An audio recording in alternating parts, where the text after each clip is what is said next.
Souvent, lorsqu'on parle des langues en danger ou des langues minoritaires, on pense que la diversité linguistique, c'est quelque chose d'assez semblable à la diversité biologique. Langue en danger, espèces en danger. Et pourtant, les espèces biologiques peuvent être en danger, par exemple à cause des changements climatiques.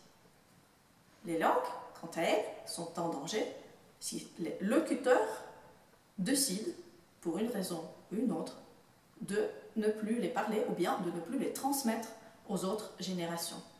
Autrement dit, si l'on parle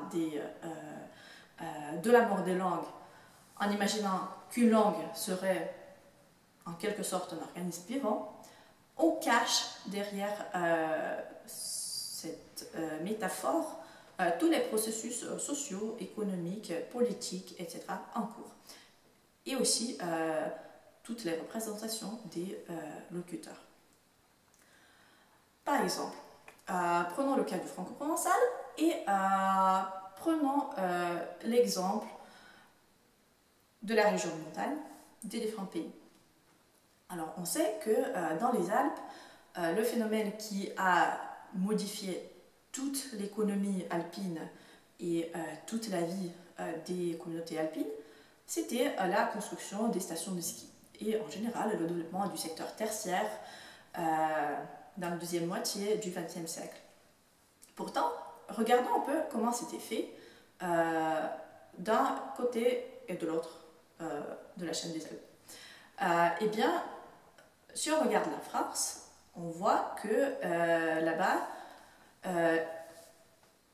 la disparition du franco-provençal était en fait liée à ce phénomène, dans la mesure dans laquelle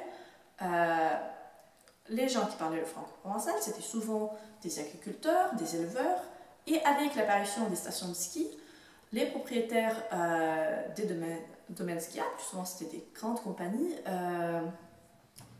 eh bien, ils ont pris les pâturages et les terres agricoles et ils ont donné en récompense, par exemple, des appartements dans des villes du fond de vallée.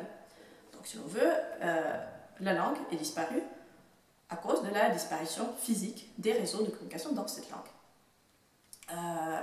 Si l'on regarde de l'autre côté du Mont Blanc, que ce soit la vallée d'Aoste ou que ce soit la Suisse, là, il y a eu le même processus, en apparence, donc la construction de stations de ski, mais il a été fait d'une manière complètement différente. C'est-à-dire que vous avez les anciens pâturages, ou bien les anciennes terres agricoles, qui désormais sont utilisées en hiver pour les sports d'hiver, mais qui en été sont toujours utilisés à des fins de l'agriculture ou de l'élevage. Ce qui fait que le même phénomène a produit le résultat contraire.